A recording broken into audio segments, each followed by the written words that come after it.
네, 결국 제가 인출 단서의 중요성을 얘기를 하면서 하고자 했던 말은 수업 시간에 여러분이 잘 하셔야, 다른 말로 최선을 다해서 하셔야 결국 저장 그리고 시험 볼 때, 시험 준비뿐만 아니라 시험 볼 때 답안도 잘 쓸 수 있다는 그 얘기를 하고 싶었던 거예요. 인출 단서의 중요성 얘기를 하면서. 자, 두 번째, 맥락의 중요성입니다. 이 맥락의 중요성과 관련해서는 뭐 부호와 특수성, 원리 이래가 해서 어떤 원리로 그렇게 맥락이 중요하지 얘기하는 이런 이제 원리를 소개를 하는데, 자, 여기 보시면 저 교재에 나오는 이제 그림이고 교재 읽어보면 이제 상세하게 이제 설명이 되어 있습니다만 제가 그 내용을 이제 제가 또 이제 옮기면 단어들을 이제 외우게 해요. 그 여러분을 대상으로 제가 한다고 합시다. 그 우리 이제 예를 들어서 한 100명이다 치면은 50명은 해변에서 단어를 외우고 50명은 물속에 들어가서 뭐 이제 그 뭐 잠수복을 입고 외운다든지 이렇게 되겠죠. 그래서 물속에다 들어가서 똑같은 단어를 외우고 그다음째 그것을 기억해내는 거예요. 그런데 기억할 때는 그 50명 중에 해변에서 단어를 외웠던 50명 중에 절반은 25명은 바로 그 해변에서 단어를 기억해내고 해변에서 단어를 외웠지만 나머지 25명은 물속에 들어가서 수중에서 기억해내고 수중에서 단어를 암기했던 즉 부호화했던 그리고 저장했던 50명 중에 25명은 그대로 수중에서 다시금 그것을 인출해내고 나머지 25명은 해변에 물 바깥에 나와서 인출해내는 거예요. 즉 부호화 저장하는 단계와 나중에 인출해내는 단계가 동일하냐 상이하냐에 따라 나중에 이 장기 기억이 인출해내는 양이 달라지더라는 거예요. 그래서 여기 보시면은 같았을 때 그것이 인출하는 양이 훨씬 많더라는 거예요. 해변에서 학습하고 해변에서 인출 회상해냈을 때 수중에서 부호화하고 수중에서 인출해냈을 때 양이 수중에서 부호하고 해변에서 인출하거나 해변에서 부호하고 수중에서 인출했을 때보다 훨씬 더 이렇게 많더라는 거. 이 수중에서는 해변보다 좀 낮은 것은 아무래도 우리가 물속에 사는 물고기가 아니기 때문에 우리는 육상 동물이기 때문에 이 물이라는 상황이 스트레스로 작용해서 이만큼의 영향을 줄 수 있겠죠. 그 위의 요인도 생각할 수 있겠습니다만 제일 먼저는 그죠. 물이라는 것이 우리에게는 낯선 상황이니까 그런 것들이 이런 부호와 즉 정보 처리 입장에서 부호와 저장 인출에 어떤 부정적인 영향을 줬다 이렇게 추측해 볼 수 있는데 그게 정말 인과관계가 있는지는 또 그것과 관련해서 알아보고자 하는 실험을 해야 되겠죠. 어쨌든 그건 차치하고 이 두 경우보다 이렇게 같은 곳에서 학습하고 같은 곳에서 기억해냈을 때 잘 되더라. 이게 바로 뭐요? 또 적용하자면 여러분 시험 공부할 때 이런 식이면 좋겠죠. 여러분이 바로 시험 보는 그 장소에서 공부를 할 수 있다면은 그렇게 하는 게 더 회상이 잘 되겠죠. 근데 도서관에 가서 하고 또 하루는 도서관 뭐 도서관 몇 시간 있다가 또 뭐 별다방 가서 또 하다가 또 뭐 벤치에서 한다가 또 뭐 여자친구 남자친구 같이 모여서 하다가 왔다 갔다 하다가 시험은 강의실 대강당 어디서 본다 하면은 바로 이런 경우처럼 인출에 영향이 주어지겠죠. 자, 뭐 간단한 예를 들어봤습니다. 자, 장기 기억을 인출할 때 작용하는 중요한 원리 중에 하나다. 뭐 부호와 특수성의 원리다. 부호와 맥락과 인출 맥락이 일치할 때 기억이 가장 효율적이다. 이렇게 얘기할 수 있습니다. 그래서 공부를 할 때 뭐 내 방에서도 할 수 있고 그죠? 뭐 벤치 앉아서도 할 수 있죠. 뭐 영화 같은 거나 이제 보면은 그죠? 햇볕 좋은 날 벤치 앉아서 뭐 공부하고 뭐 책 보고 이런 영화도 있고 뭐 그런 경우도 있는데 그 경우도 그것이 습관화되어서 그것이 일관적으로 이루어진다면은 뭐 벤치도 좋고 자기 방도 좋아요. 그죠? 뭐 어딘데 못 하겠습니까만은 별다방도 좋은데 그것이 일관적으로 이루어질 수 없는 그러한 상황, 조건, 맥락이라면 환경이라면은 그죠? 딱 공부하는 장소로 정해진 예를 들어서 도서관 이런 데서 일정하게 공부하고 그죠? 뭐 시험을 본다든지 뭐 강의실 시험 보는 장소를 늘 그렇게 이용할 수 있으면 좋겠지만 그건 안 되잖아요, 그죠? 우리 강의 장소 늘 강의를 이렇게 늘 그렇게 바쁘니까 번잡하고 이제 강의실 사용되니까 그래서 도서관 예를 들어서 도서관 같은 경우에 딱 말 그대로 그런 뭐 책을 읽는다든지 공부를 하기 위해서 만드는 그런 특별한 장소니까 거기를 일정하게 레귤러하게 여러분 혹시 여러분 중에 그 피트니스나 짐 다니는 사람 있습니까? 그다 시간을 정해놓고 그 장소에서 그렇게 하는 것이 그죠?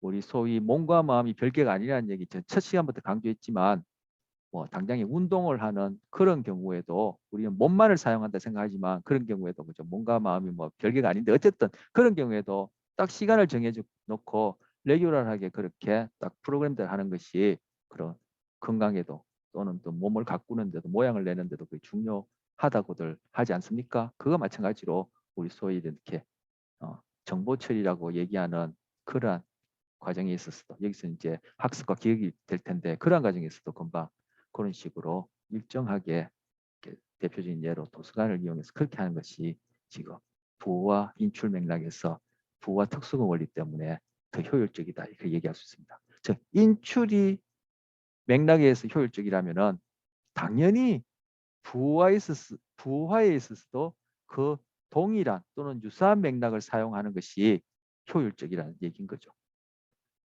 자, 그다음 또 장기 기억 정서의 역할입니다. 자신에게 일어난 모든 일이 아니라 중요한 일만 주로 기억한다. 그 중요한 일이라는 것은 반드시 또는 거의란 말이 붙었는데 거의 반드시 정서를 동반한다.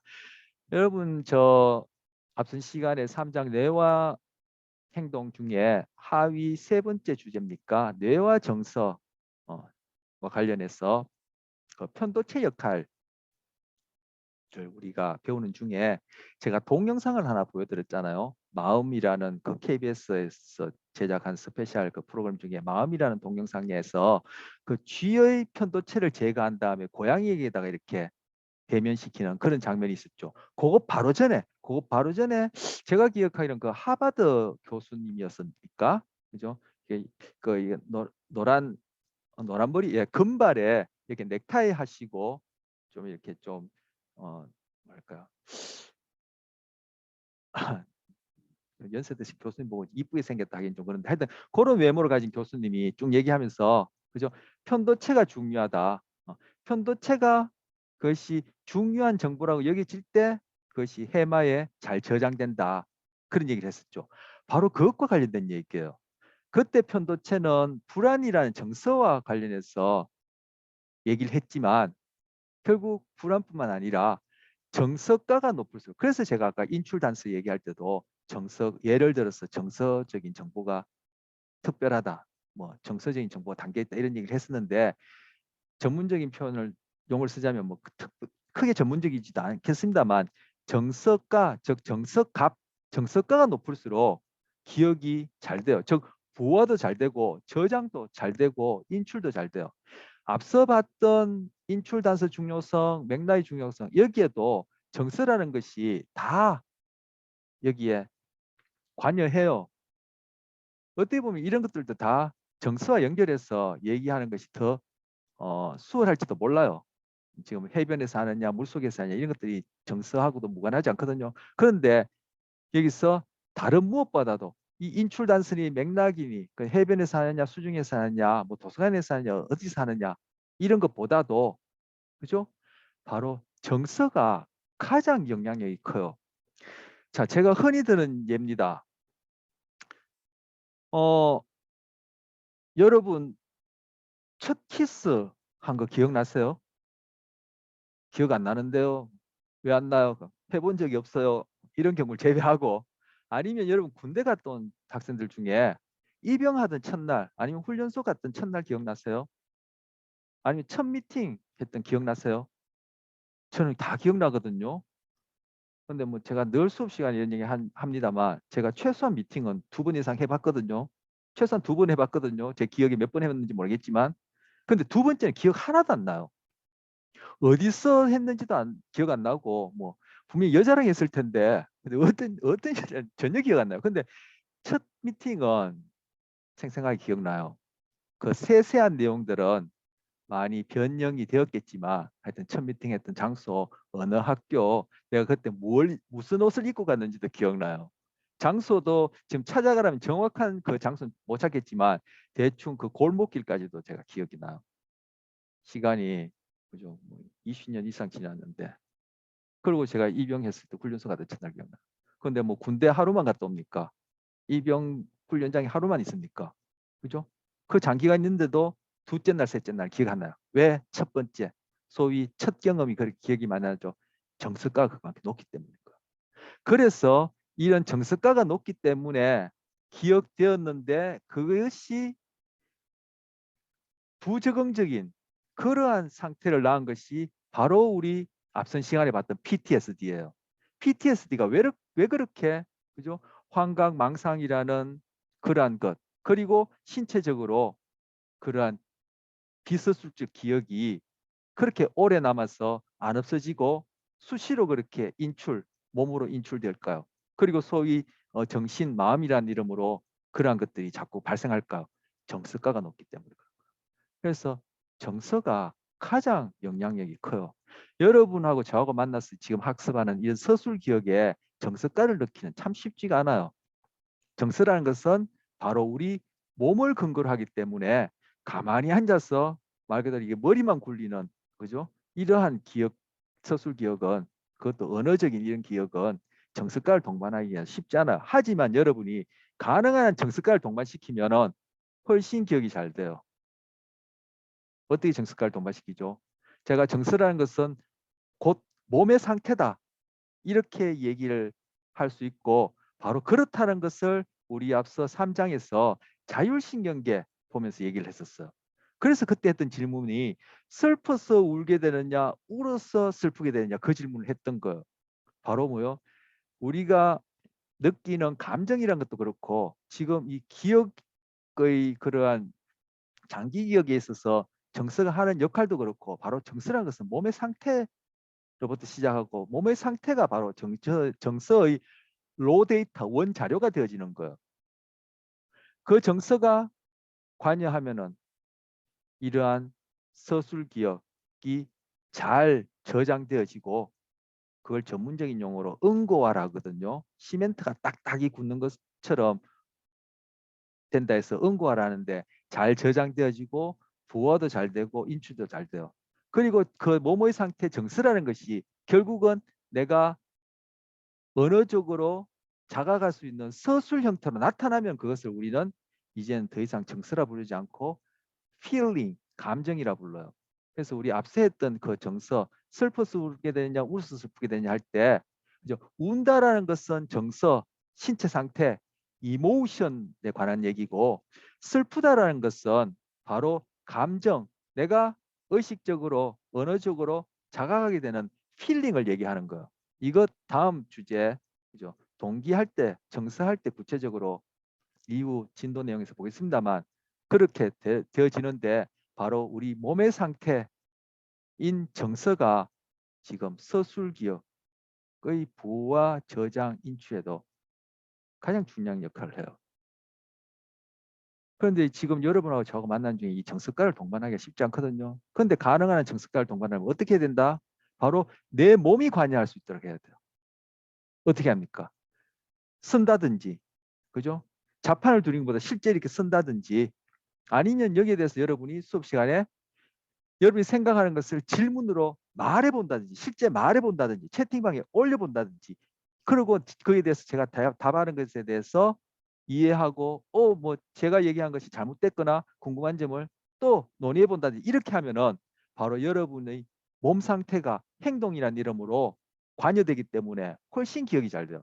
그래서 우리가 비대면이지만 대면으로 만났을 때 그죠? 질문하고 손들고 논의하고 하게 되면은 장기 기억 즉 서술 기억의 장기 기억의 부호와 저장 인출이 굉장히 잘 돼요.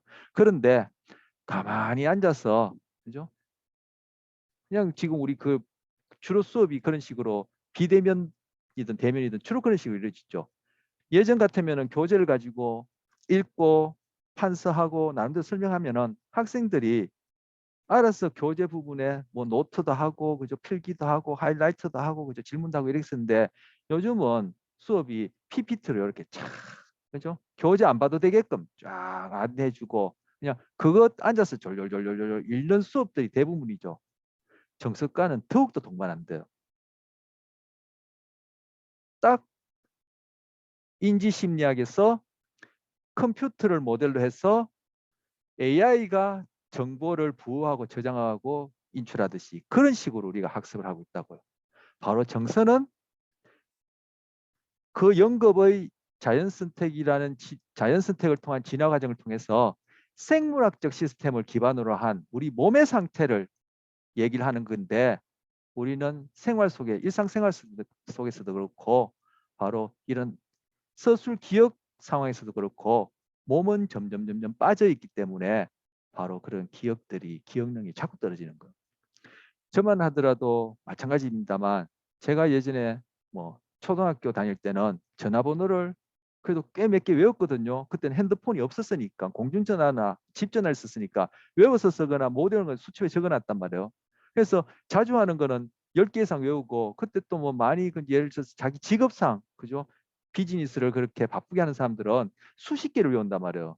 결국 이제 장기 기억상에 플러스 마이너스 7이라는 7 플러스 마이너스 1이라는 그 매직 넘버를 이용해서 청킹을 나름대로 한 거겠죠. 그것이. 그렇게 해서 결국은 뇌가 그 가소성이 있기 때문에 그만큼의 서술 기억 능력이 발휘되어지고 거기에 해당하는 뇌의 구조적 변화가 있었는데 우리는 뭐 요즘 다 기계에 다 맡기고 있죠. 이제 자동차까지도 자율주행해서 다 맡기고 있죠. AI에게 지금 다 맡기고 있죠. 점점점 우리는 생물학적 시스템의 이 갖고 있는 특성 그리고 그 가소성을 발휘하지 못하고 컴퓨터와 비슷한 방향으로 그 부분만 자꾸 가소성에 의해서 확장되고 있어. 결국 이것이 우리의 심리적인 육체적인 건강에 문제를 낳아요. 대표적인 예로 여러분 조현병 들어봤습니까? 정신분열증이라 하는 거. 정신분열증이 시골보다 도시, 즉 점점 도시화가 되면서 그리고 산업화가 되면서 특히 자본주의가 발달하면서 정신분열증 환자의 수가 계속 같은 방향으로 증가하고 있어. 정적 상관이 있어. 과거보다 정신분열증 환자가 점점 많아지고 있어. 그게 왜 그러냐면은 정신분열증 환자들 같은 경우에 뭐 다양하게 그 메커니즘을 제가 이렇게 저렇게 얘기할 수 있겠지만 우리가 지금 그것까지 할 수 있진 않고 딱 결론만 얘기하자면은 정신분열증 환자들은 자기 몸에 대한 그런 무의식적인 인식, 즉 뇌 입장에서 보자면은 자기 몸이 뇌 안에서 잘 통합이 안 돼요. 자기 몸에 대한 상태가. 그래서 정신분열증 환자들은 자기가 자기 자신을 간지럽힐 수가 있어. 우리는 우리 자신을 못 간지럽히죠. 같은 부위라도 다른 사람은 내 몸을 간지럽힐 수 있는데 내가 내 자신을 그 부분을 아무리 간지럽혀도 안 간지럽혀져. 왜? 이것이 내가 내 몸을 간지럽힌다는 것을 안다는 것이 뇌 안에서 정보 처리가 되어지는데 정신분열증 환자들은 자기가 자기 자신을 간지럽힐 수 있어요. 뭐요? 바로 소위 정신이라고 우리가 얘기하는 뇌의 기능에 자기의 몸 상태가 제대로 반영이 되어서 잘 조율이 안 된다는 뜻이에요. 그런데 정서가 뭐? 바로 몸의 상태가 정서의 근원이에요. 곧 정서예요. 근데 우리 삶이 점점점 몸으로부터 벗어나서 비유적으로 얘기하자면은 짱구만 굴리는 계속. 그것이 지금 조현병 발병률이 계속 증가하는 것 관련되는 거예요. 그래서 AI가 어쩌니 저쩌니 하는 것이 당 좋은 것만 아니에요. 핸드폰이 개발된 것이 좋은 것만 아니에요. 진화도 그렇고 이 세상의 모든 일은 10가지가 좋다면 반드시 10가지의 대가를 치르게 돼 있어요. 그러니까 이런 것들을 잘 고려해서 우리가 앞으로 어떤 식으로 나아가야 될지에 그런 것들을 통합적으로 고려할 수 있는 그러한 공부가 우리가 필요하겠죠. 그래서 제가 앞선 시간에도 몇 번 반복했고 지금 이 주제 가지고 지금 시간을 좀 엄청 할애해서 지금 이렇게 저렇게 얘기를 하는데 comprehensive understanding, 즉 포괄적인 관점을 갖도록 공부하는 게 그래서 중요해요. 나는 전자공학이니까 그것만, 나는 심리학이니까 이것만, 나는 의학이니까 이것만 그런 식으로 하면은 자기 전공, 우리는 갈수록 지금 전공이 더 세분화되어 있기 때문에 자기 전공 위에는 아무것도 모르는 일본말로 얘기하자면은 센몬빠가, 즉 자기 전문만 하는 바보가 되어지는 식으로 그런 식으로 우리가 지금 학습하고 있어요. 대학 시스템이. 그럼 시스템도 이제 바꿔야 되고 우리가 그러한 인식이 공유되어진다면 바꿔지겠지만 그동안에는 그런 과정 중에는 여러분 스스로가 그렇게 컴프레hen시브한 포괄적인 눈을 가질 수 있도록 그렇게 스스로 공부를 해야 돼요. 자, 정서가 비서술 기억뿐만 아니라 우리 PTSD와 관련해서 그렇고 제가 동영상에서 그 하버드 교수님이 얘기한 그 내용과 관련해서 얘기했는데 정서라는 것이 비서술 기억뿐만 아니라 서술 기억에 있어서도 부호화, 저장, 인출에 결정적인 역할을 한다는 얘기를 여기서 제가 하려고 그렇게 했던 얘기인 거예요. 정서적 흥분이 기억 저장 과정을 조절한다. 이제까지 했던 얘기고요. 상태 의존적 기억. 내적 상태가 변했을 당시에 학습한 것이 다시 그 내적 상태로 돌아가면 기억이 잘 된다. 이제까지 했던 얘기예요. 즉 정서 상태가 이러이러했을 때 나중에 인출할 때도 같은 정서 상태일 때 인출이 잘 된다는 얘기예요. 이걸 상태 의존적 기억이라 하는데 이거는 나의 신체 상태, 즉 정서와 관련된 것이고 앞서 봤던 것은 내가 어떤 상황에 어떤 맥락에 있는 것과 관련된 것이죠. 해변에 있었냐 수중에 있었냐와 관련된 것인데 가만히 살펴보면 비슷해요. 이건 내가 어떤 환경에 처했느냐, 즉 동일한 환경에서 부호하고 인출했느냐에 따라 장기 기억에 영향을 미치는 것이고 요거는 나의 외적 상태가 아니라 요 환경 상태 의존적 상태라는 것은 나의 내적 상태, 내 몸이라는 뇌 입장에서 보면 내 몸이라는 어떤 하나의 또 환경 상태, 예. 뇌 입장에서 몸도 하나의 그죠? 뭐 환경에 해당하는 그 대상이 되니까 뭐 몸을 환경이라고 그렇게 얘기하는 거는 어폐가 있지만 어쨌든 요거는 내 몸의 상태가 부호화 때와 인출할 때가 같으냐에 따라 장기 기억에 영향을 미친다는 얘기예요. 바로 그 몸의 내적 상태가 정서라는 거예요. 자, 마지막 장기 기억은 재구성됩니다. 제가 아까 뭐 첫 경험과 관련된 그런 기억들이 아직 또렷하게 난다 하지만 그러한 사건 자체는 제가 그죠?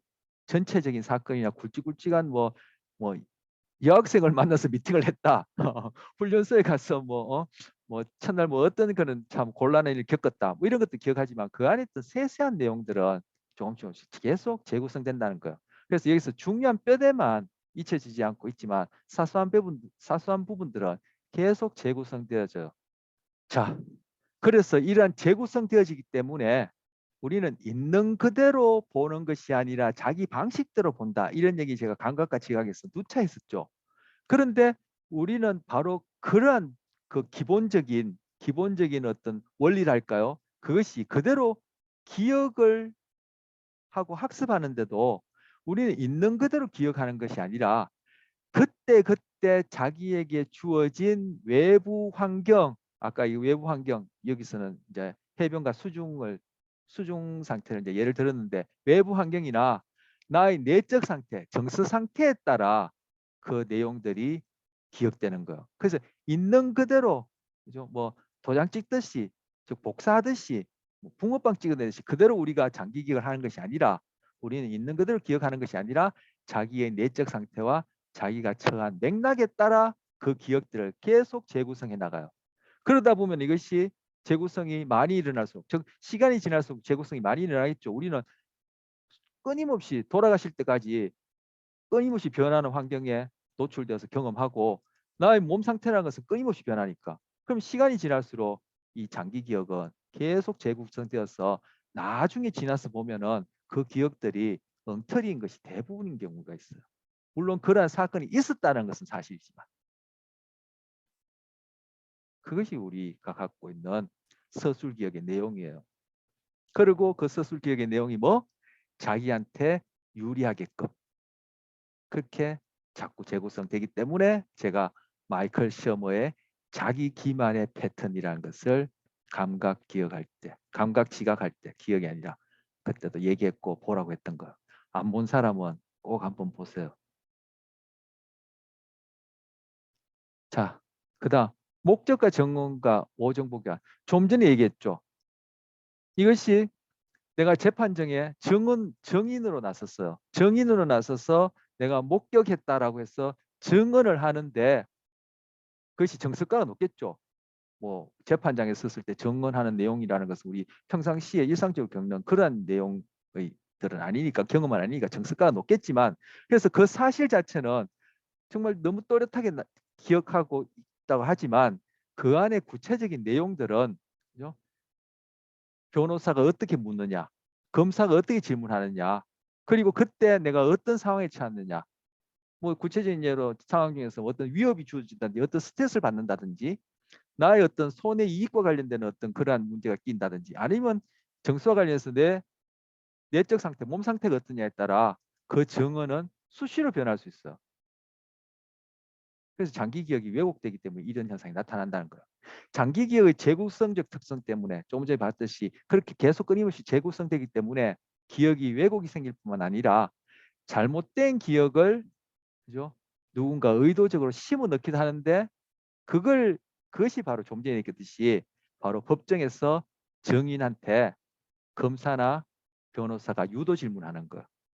그러면 그 짧은 시간에도 그것이 왜곡이 일어나서 즉 재구성이 일어나서 아까 단기 기억은 30초 이상이면 장기 기억을 했죠. 그럼 거기서 이제 장기 기억 왜곡된 장기 기억 형태로 그렇게 나는 확실하다라고 증언하는데 그것이 알고 보면은 왜곡된 경우가 적지 않다라는 거예요. 일어나지 않은 일을 거듭 상상하기만 해도 또는 누가 자꾸 정보를 제공해서 그것이 소위 서술 기억으로 거듭 반복되기만 해도 우리에는 거짓 기억을 만들어낼 수 있고 우리가 또 그렇게 만들어내기도 해요. 왜? 우리는 자기 기만의 패턴이라는 그런 진화의 산물로서 그러한 경향성을 다른 동물뿐만 아니라 인간도 다 갖고 있기 때문에 그래요. 자, 그렇다면은 소위 자아라는 또는 아이덴티티라는 이름으로 나는 이러이러한 사람이야. 나는 어떠어떠한 사람이야. 라고 여러분이 갖고 있는 그런 언어적인 서술 기억을 믿을 수 있을까요? 그런 것 가지고 여러분이 그죠? 들뜨거나 교만할 필요도 없고 그것 때문에 좌절하거나 우울해야 할 필요 없어요. 뭐 잘못된 재구성된 오정보, 왜곡된 장기 기억에 속는 거요. 내가 스스로 만들어낸 자기 기만적 정보에 내가 다시 한번 기만되는 거요. 그럴 필요 없이 현재 지금 여기서 당장 내가 어떻게 행동하느냐. 뭐 여러분과 저하고 만나는 거는 뭐 수업이니까 내가 이 시간에 내가 어떻게 수업에 임해서 부호하고 저장하고 인출하느냐가 바로 곧 인출 과정에 영향을 미치고 그 결과가 여러분의 내용이 되는 거예요. 바로 여러분의 모습이 되는 거예요. 나는 뭘 잘하느니 못하느니 나는 이제까지 뭐 실패했느니 뭐 성공했니 이런 것들은 여러분이 지금 공부하고 이후에 뭔가 결과를 만들어내는데 영향을 주지 못하도록 왜? 그것들은 왜곡된 오정보인 경우가 많으니까 또 설사 그렇다 하더라도 그거는 서술 기억이고 우리가 앞서서 봤던 비서술 기억이란 것이 곧 보이지 않게 나를 이끌어가고 나에게 중요한 영향을 주고 바로 그것이 나의 모습의 대부분이니까 내가 지금 이 시간에 어떻게 하는 것이 중요한 거야. 오래된 왜곡된 재구성된 장기 기억을 가지고 그렇게 스스로 속을 필요가 없다라는 거죠. 자, 제가 요 7장 동기화 정사하기 전에 몇 가지 좀 얘기를 하죠. 또 뭐 제가 워낙 말이 많아서 또 얘기가 길어질 텐데 지금 시간이 그죠. 두 번째 쉬는 시간까지는 그래도 한 10여 분 이상 남았으니까 이거는 이렇게 할까요? 제 얼굴 좀 보고 얘기할까요? 자, 제가 지금 제 영상이 고정되어 있으니까 아마 제 얼굴만 녹화가 될 겁니다. 어, 영어로 맵다라는 말이 뭐가 있습니까? 영어로 얘기하세요. 핫이요, 핫. 아, 예, 딱 제가 얘기하려고 했잖아요. 하네요. 이 렉이 걸리는데 제가 익숙하지 않아서 대답이 없나 싶어서 자꾸 여러분 말을 자르게 되는데, 예, 하시죠. 뜨겁다라는 말이 뭐가 있습니까? 영어로. 뜨겁다. 예, 뜨겁다는 아니죠. 사투리. 뜨겁다. 그것 또한 하시죠. 근데 우리말에는 뜨겁다 하고 맵다가 분명히 구별되죠. 왜 그렇습니까? 그 사람들은 그러한 경험에 대해서 언어라는 것을 만들어낼 때 핫이라는 것을 만들어냈기 때문에 자기 경험에 있어서 뜨겁다와 맵다를 우리처럼 구별 못하는 거예요. 그게 바로 언어의 힘이에요. 제가 앞서 감각과 지각하면서 원근법 소개하면서 착시 얘기 중에 착각, 착시와 관련해서 원근법 소개하면서 서양인들이 보는 세계관, 자아관, 인간관하고 동양인들이 보는 세계관, 자아관, 인간관이 상이하다. 그러면서 제가 그때 추사 김정희의 세안도도 보여주면서 우리 과거의 동양인들은 세상을 볼 때, 그리고 자기를 볼 때 주체 객체라 해서 독립, 개별적으로 분별된 그러한 각각의 대상을 나라는 주체가 뭔가 그것을 포획하듯이 일방적으로 인식한다. 이렇게 생각하지 않고 우리는 그 대상과 같이 함께 되어서 내가 그 대상이 된 것처럼 그러한 측면에서 3인칭 입장에서 그렇게 우리는 세계를 인식한다. 자기를 인식한다. 그래서 추사 김정기의 그 그림 안에 대표적으로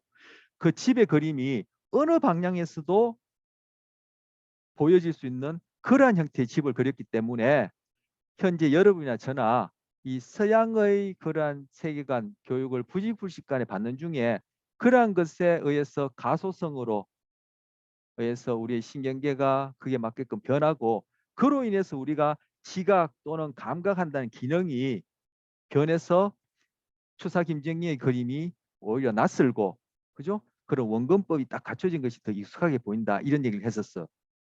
그래서 그 사람들은 뭐 I라는 언어에 있어서 I라는 주어를 항상 대문자로 쓰고 의문문이든 뭐 강조문이든 어떤 식으로 도치가 되더라도 3인칭, 2인칭은 제일 앞에 나오면 대문자고 그 위에는 소문자 쓰지만 I라는 주어는 어딜 가나 대문자로 쓴다는 얘기를 했어요. 그것들이 바로 그 사람들이 세계를 보고 자기 자신을 보는 그러한 특성이 소위 문화라는 이름으로 그렇게 길들여졌어. 우리 뇌와 관련해서는 가소성에 의해서 그렇게 구조적으로 기능적으로 변경되어서 언어에 그대로 묻어나는 거예요. 그래서 그 사람들은 뜨거운 것과 맵다는 것을 우리처럼 구별하지 못해요. 그게 언어가 가지고 주는 강력한 힘이에요. 어떤 언어를 쓰느냐가 바로 우리가 나 자신과 세계를 경험하는 그런 범위 그런 것들을 결정해 버려요. 근데 우리는 뭐 100년 이상 뭐 많이 그냥 그죠? 뭡니까?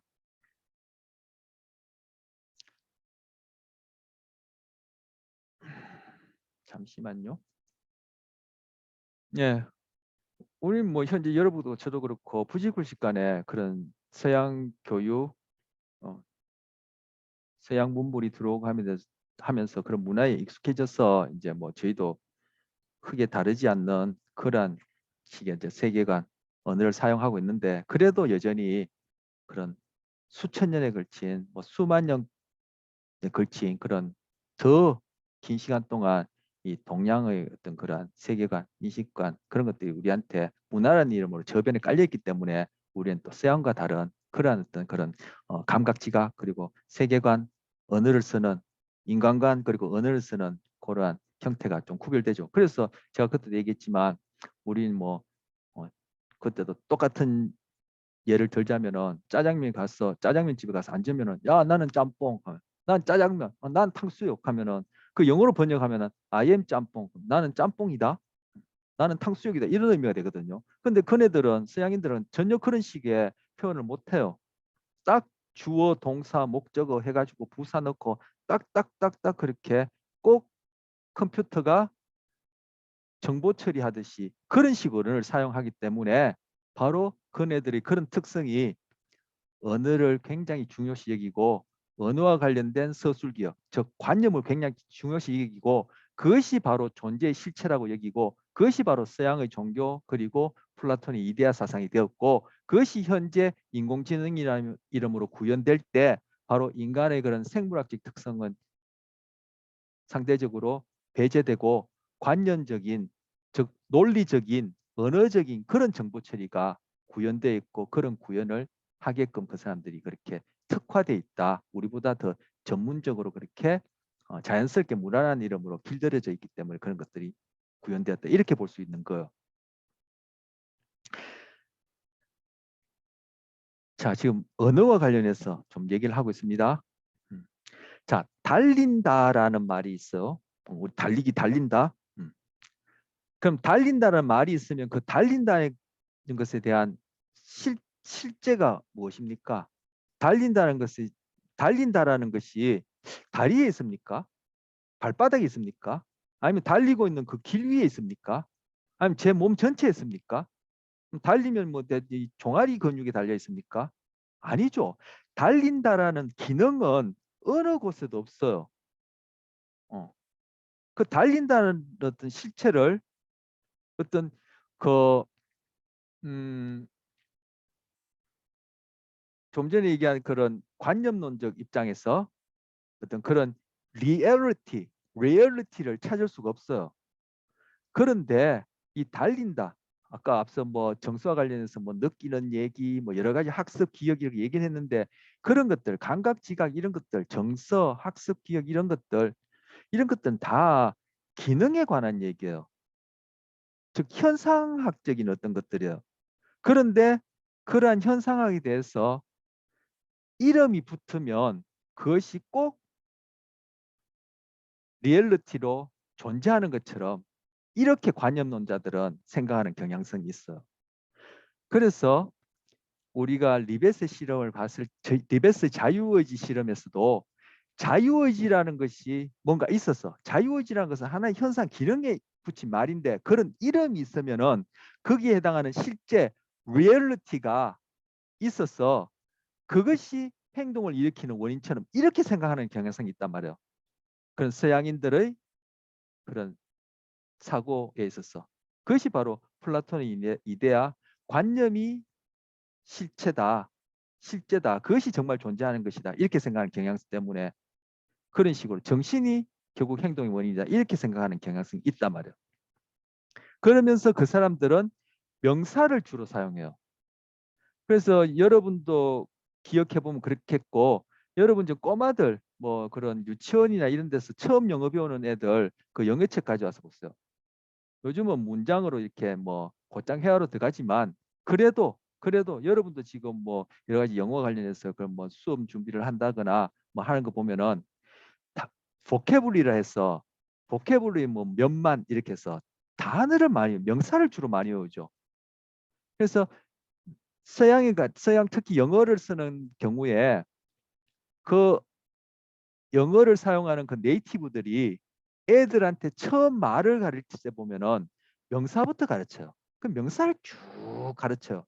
그런데 우리나라 사람들, 대표적인 예로 뭐 중국, 일본도 생각할 수 있겠습니다만 특히 우리나라 사람들 실제 연구 결과인데 부모들이 아이들한테 처음 말 배울 때 가르치는 거 보면은 형용사나 동사를 주로 먼저 가르쳐요. 그런데 우리는 지금 또 영어 교육을 하기 처음 어릴 때부터 하기 때문에 또 명사를 또 가르치기도 하는데 우리 과거의 동양에서는 형용사 동사를 먼저 가르쳐요. 뭐요? 형용사 동사는 명사처럼 어떤 리얼리티로 존재하는 것이 아니라 하나의 현상, 과정을 일컫는 거죠. 즉 달린다 이런 것들이 바로 형용사 동사에 해당하는 거죠. 내가 슬프다, 달린다, 그죠? 빨갛다 이런 것들은 바로 프로세스, 리얼리티가 아니라 프로세스 현상에 관한 얘기예요. 그런데 영어 대표적으로 영어 같은 경우에 서양의 언어로서 서양이라고 얘기할 수 있는 어떤 그런 예에 해당하는 언어로서 영어 같은 경우에는 명사를 먼저 가르치고 명사를 먼저 가르치고 명사를 많이 썼기 때문에 세상을 볼 때도 명사적으로란 말이 없지만 그런 식으로 세상을 본단 말이에요. 뭔가 명사에 해당하는 이름이 있으면 거기에 해당하는 실제 리얼리티가 있다. 그 실제가 뭐냐? 바로 끊임없이 진행하고 변화하는 과정, 프로세스, 현상은 금방금방 사라졌다, 있었다, 사라졌다, 가변적이니까 그것은 실제로 존재하는 것이 아니고 결국 실제 존재하는 것은 관념 속에서 형이상학적 세계, 즉 이데아나 어떤 영혼처럼 서양 종교에서 얘기한 것처럼 그런 식으로 존재한다. 이렇게 생각하는 거예요. 그게 바로 언어와 관련해서 관련된 거예요. 언어와 관련해서. 그 밑뿌리에는 제가 그때도 얘기했지만 그 사람들이 어떤 식으로 먹고 사느냐를 해결한 즉 생활 양식이라는 다른 이름으로 얘기하면 문화라는 것이 그 뿌리가 되어지지만 결국 그 문화의 한 요소로서 어떤 언어를 쓰느냐가 그만큼 영향을 주는 거예요. 그래서 명사적으로 세상을 본다. 동양은 형용사, 동사적으로 세상을 본다. 그리고 명사적으로 세상을 볼 때는 결국 자기 자신도 그렇고 세상의 모든 대상들, 타인도 그렇고 뭔가 고정된 리얼리티가 있는 식으로 이런 식으로 보고 우리 형용사, 동명사를 쓰는 전통적인 동양, 과거 동양에서는 다 현상, 계속 역동적으로 변하는 과정, 프로세스로 본다라는 거예요. 여기에서 바로 언어가 우리의 감각, 지각, 학습, 기억 뿐만 아니라 여러 가지 우리가 경험하는 그런 심적 내용에 영향을 주고 결국 우리가 어떤 언어를 쓰느냐가 우리가 어떤 세상을 경험하느냐 즉 내가 알고 있는 세상의 범위와 그 경험의 내용과 종류 이런 것들을 한정지어요. 그래서 결국은 우리 한국인의 경우에도 100년 전, 200년 전 사람과 저가 사는 세상은 다른 세상이에요. 그리고 서양인들과 우리가 지금은 뭐 글로벌라이제이션 돼서 그 보편적으로 공유한 것들이 점점 많아지고 있지만 그죠? 전통적으로 서양과 동양인의 경험하는 세상은 다른 세계를 경험하는 거예요.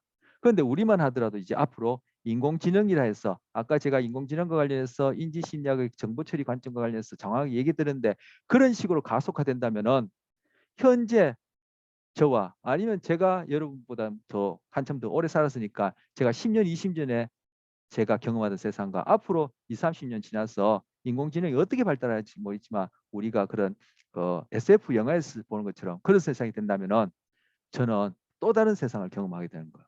결국 제가 여기서 하고자 하는 얘기는 언어가 내가 경험하는 세상을 규정한다라는 거예요. 이것이 제가 아까 휴머니즘 또는 인본주의, 자아 중심주의 심리학을 얘기를 하면서 결국 내가 심적으로 경험하고 내가 자각한다는 것은 다 인간의 경우에는 언어적으로 경험할 수밖에 없어요. 즉 사고, 생각 이런 것들이 관념 이런 것들이 언어적으로 경험할 수밖에 없는데 바로 이러한 생각의 비판을 한 것이 바로 마르크스라는 사람이 있어. 이런 생각을 비판한 여러 사람 중에 첫 번째 제가 소개할 사람이 마르크스라는 사람이에요.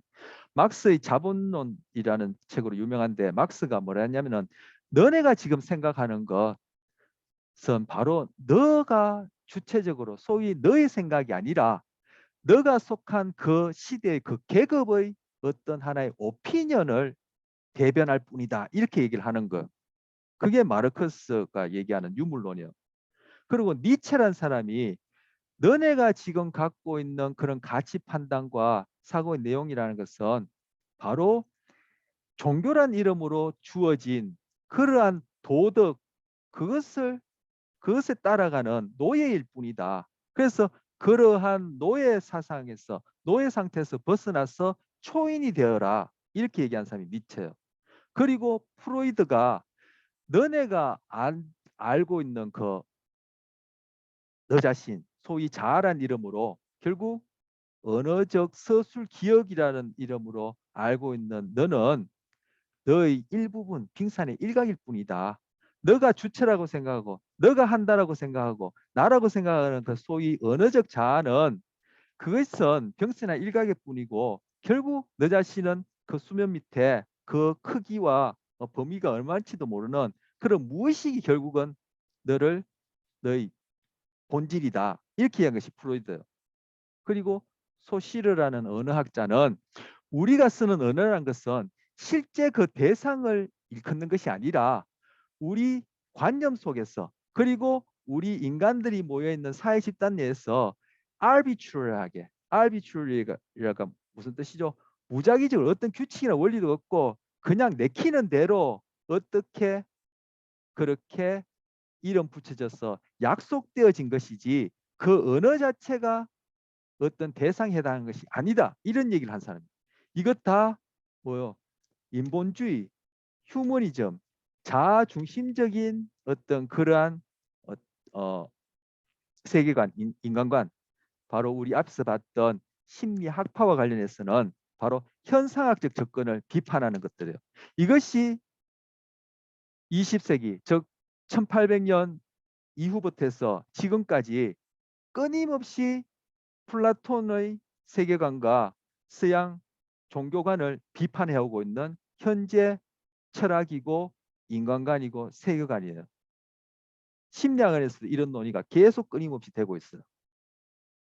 자, 달린다는 말이 있으면은 그것은 당연히 기능 현상에 관한 얘기인데 달리는 것에 대한 뭔가 리얼리티를 찾고자 하는 것이 바로 서양의 그러한 세계관이고 핫이라는 말밖에 없기 때문에 그 사람들은 우리가 뜨겁다라는 것과 맵다라는 것을 구분하는 것처럼 구분하지 못하는 그러한 세계 자기 경험이 딱 틀집어지는 거예요. 자, 6장. 6장이 바로 언어에 관한 장이에요. 6장이 언어와 사고예요. 그런데 이 6장의 내용은 다 주어 I를 항상 대문자로 쓰고 주어 동사 목적어가 있고 맥락에 따라 우리는 주어를 빼기도 하고 그냥 맥락에 따라 한마디만 던져도 앞뒤가 다 통하는 이러한 식의 언어가 아니라 주어 동사 목적에서 또 컴퓨터가 계산해서 논리적으로 로직에 따라 결과를 내뒀듯이 그런 식의 언어와 그런 언어에 의해서 규정되어진 사고를 소개하는 장이 6장이기 때문에 6장 내용은 제가 지금 20여 분 이상 얘기한 이 내용으로 대신하고 그리고 6장 내용은 우리가 개론으로 다루기에는 너무 좀 전문적이고 여러분한테 설명하려면은 어려운 내용이라 제가 지금 얘기한 한 20여 분 동안 언어와 관련해서 우리의 어떤 경험과 관련된 그 얘기로 대신하고 7장으로 넘어가서 조금 전에 봤듯이 7장 동기와 정설을 하겠습니다. 그래서 6장 내용은 금방 얘기 들었던 그 내용과 6장 내용의 특성과 관련해서 제가 6장 내용은 이제 건너뛰기로 생략하기로 하겠습니다.